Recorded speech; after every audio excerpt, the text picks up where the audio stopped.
오늘은 베드로후서 1장 16절부터 18절까지 말씀을 함께 나눠보겠습니다.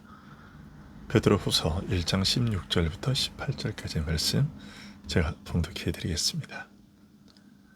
우리 주 예수 그리스도의 능력과 강림하심을 너희에게 알게 한 것이 교묘히 만든 이야기를 따른 것이 아니요 우리는 그의 크신 위엄을 친히 본 자라. 지극히 큰 영광 중에서 이러한 소리가 그에게 나기를 이는 내 사랑하는 아들이요 내 기뻐하는 자라 하실 때에 그가 하나님 아버지께 존귀와 영광을 받으셨느니라. 이 소리는 우리가 그와 함께 거룩한 산에 있을 때에 하늘로부터 난 것을 들은 것이라. 아멘. 오늘 본문 앞 12절부터 15절까지 말씀에서 베드로 사도는 복음의 은혜를 전하고 가르치는 것이 자신의 죽음보다 더 중요하고 시급하고 절박한 일이라고 밝혔습니다. 그에 이어서 오늘 본문에서는 복음의 확실함에 대해 알리고 있습니다. 사도는 먼저 16절에서 우리 주 예수 그리스도의 능력과 강림하심을 너희에게 알게 한 것이 교묘히 만든 이야기를 따른 것이 아니라고 밝히고 있습니다. 이 말에서 우리는 베드로 사도가 가르쳤던 복음이 어떤 것이었는지를 알게 되죠. 그것은 바로 예수 그리스도의 능력과 강림하심입니다.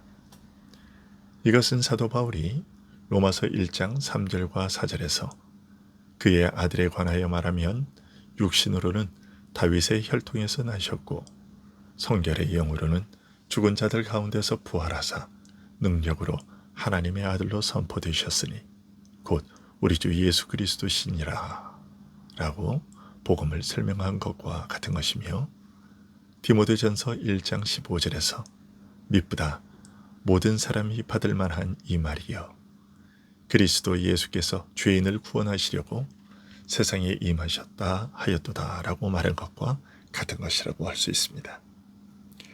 그리고 베드로 사도는 앞에 3절과 4절에서 그의 신기한 능력으로 생명과 경건에 속한 모든 것을 우리에게 주셨으니 이는 자기의 영광과 덕으로서 우리를 부르신 이를 알므로 말미암음이라. 이로써 그 보배롭고 지극히 큰 약속을 우리에게 주사 이 약속으로 말미암아 너희가 정욕 때문에 세상에서 썩어질 것을 피하여 신성한 성품에 참여하는 자가 되게 하려 하셨느니라 라고 말했는데 이 내용을 한마디로 줄인 것이 바로 오늘 본문 16절에 예수 그리스도의 능력과 강림하심으로 라는 말로 요약되어 있는 것입니다. 이처럼 복음의 핵심이며 그 복되고 풍성한 은혜의 근거와 바탕이 되는 그리스도의 권능, 곧 죄인을 구원하시는 구주로서의 권능과 그가 세상에 강림하신 일을 거론하면서 무엇보다도 먼저 그 확실성에 대해 알리고자 하고 있습니다. 그리고 사도는 너희에게 알게 한 것이 교묘히 만든 이야기를 따는 것이 아니라고 말하고 있습니다.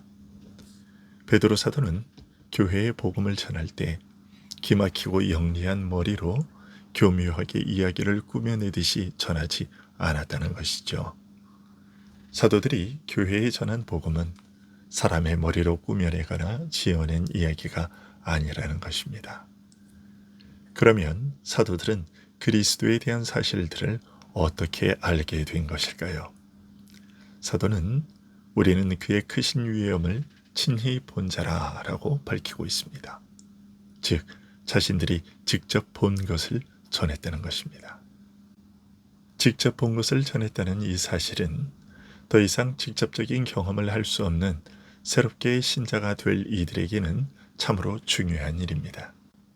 왜냐하면 복음의 내용인 그리스도의 권능과 강림하심은 이미 과거의 일이기 때문입니다.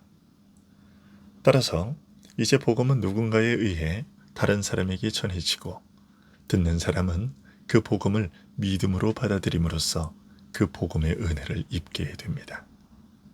그러기에 복음의 진실성, 복음의 사실성은 중요한 문제가 될 수밖에 없는 것이지요.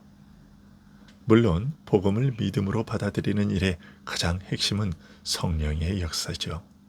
하지만 그럼에도 객관적 사실성이 무너지면 그 위에 세워지는 믿음도 사상 누각이 되고 맙니다. 그러기에 사실성 역시 필수적이라 할 수 있는 것입니다. 따라서 베드로 사도가 교묘히 만든 이야기가 아니라 친히 본 것이라고 한 말은 우리에게 전해진 복음을 우리가 믿는 데에 있어서 참으로 중요한 일인 것을 알 수 있습니다. 사도가 복음의 고귀함과 중요성을 강조한 이후에 사도들이 전한 복음의 진실성에 대해 말한 것은 복음의 진실성, 사실성, 확실성 여부에 따라 믿어야 할 이유와 타당성 역시 결정되기 때문입니다. 그래서 자신이 전한 복음의 확실성을 뒷받침하기 위해 먼저 복음의 내용은 사도들 자신이 직접 보고 경험한 확실한 것임을 알린 것입니다. 그래서 사도 요한도 자신의 편지 서두에 이런 사실을 밝힙니다. 요한일서 1장 1절에서 말이죠.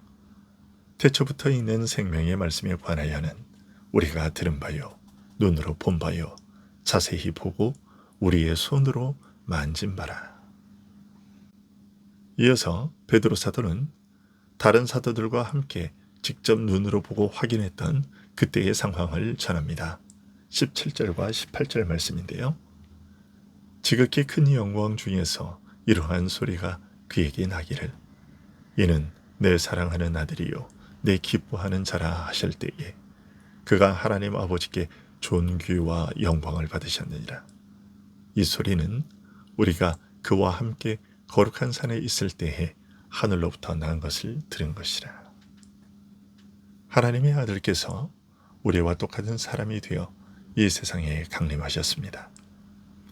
어느 모로 보나 예수님은 참 사람이셨습니다. 그러나 변화산에서 기도하시던 중 호련히 제자들 앞에서 변형되신 예수님의 영광스러운 모습은 이 땅에 속한 것이 아니었습니다.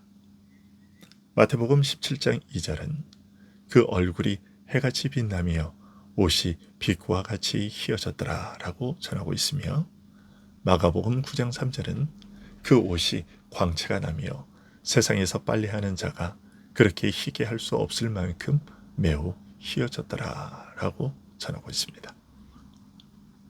예수님의 모습이 변하고 세상을 떠난 모세와 엘리야가 나타나 함께 십자가에 관해 의논한 것만 아니었습니다.